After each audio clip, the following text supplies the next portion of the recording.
to Mangalore Weekly Headlines. I am Aisha with the latest. Heavy rains lashed the coastal areas of Mangalore. Flooding and waterlogging in low-lying areas and roads disrupting vehicular traffic. Landslides, tree falls as torrential rains lash coastal Karnataka. Some areas in Mangaluru city, like Jeppinmogru, Rav and Rav Circle, Mission Street and Koppahitlu, were flooded and there were reports of trees falling. Heavy rains trigger landslips, disrupt rail and road traffic in Shirdi Ghat stretch. NMPA opens continuous ambient air quality monitoring station. Collaborative mangrove restoration initiative launched on Netravathi river bank. It aims to rehabilitate 54 acres of mangroves through community participation by engaging students and fishermen as mangrove guardians. State approves 200 crore rupees bridge project between Kotpura and Bolar, says Dinesh Gundu Rao. In Mangaluru, new automated driving test track at Pajir, to open on 18th August. Mangaluru's Dalton and Vernon D'Souza shine at RFC India 2025. Dalton D'Souza and Vernon D'Souza from Team Ka 19.20 United Offroaders Mangalore took on one of the 5 toughest off-road competitions in the world and conquered all 20 stages over 5 days with grit, determination, and pride. The Rainforest Challenge, RFC, of Malaysia has been organized in India since 2014 by Kauga Motorsport India. Polar Bear Ice Cream and Sundays in Mangalore opens second outlet in Falnir.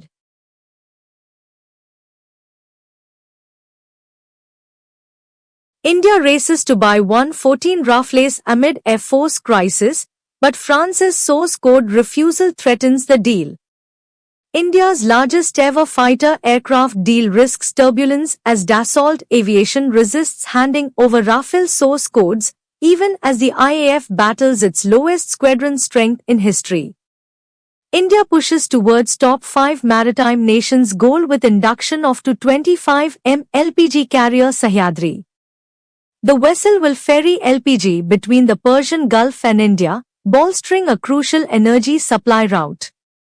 Named after the Sahyadri mountain range on India's western coast, the ship is now part of the state-owned Shipping Corporation of India Ltd.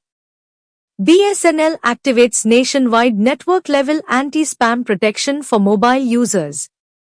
New system blocks phishing links in SMS at the network edge, protecting millions from scams. IAF to seek initial acceptance approval for 114 MRFA jets in next 2 months amid dwindling squadrons and rising regional security challenges.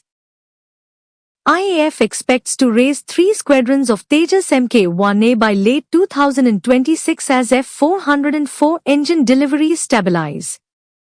India commits a massive $2.3 billion to develop indigenous next-gen AWACS, boosting deterrence capabilities and regional stability. RVNL targets to launch first Vande Bharat sleeper train prototype in June 2026, to deliver full 120 train sets by 2032. Vande Bharat sleeper trains, with a focus on comfort, speed and latest technology, the Vande Bharat sleeper trains have been planned for long and medium distance journey. Air India plans new global hub at Navi Mumbai Airport. Air India to base its global hub at Navi Mumbai Airport, boosting international connectivity and easing Mumbai's airport congestion. New Tata Nano 2025 World's Best Compact Car with 40 kmpl. Tata Nano 2025 new model, India's most iconic small car, is back, and better than ever. The Tata Nano 2025 has officially arrived, redefining what it means to be a compact, efficient, and affordable city car. Once known as the people's car, the new Nano is not just a budget-friendly vehicle anymore. It's a modern urban mobility solution built for today's smart and sustainable living. New Tata Sumo 2025 launched 42 kmpl mileage and rugged performance at a budget price. Tata Sumo 2025 launched price in a surprising and exciting move. Tata Motors has reintroduced one of its most iconic vehicles, the Tata Sumo. The 2025 model is a modern take on the original workhorse that once ruled Indian roads. With rugged styling, unmatched durability, and a claimed mileage of 42 kmpl, the new Tata Sumo aims to dominate the affordable utility vehicle segment once again.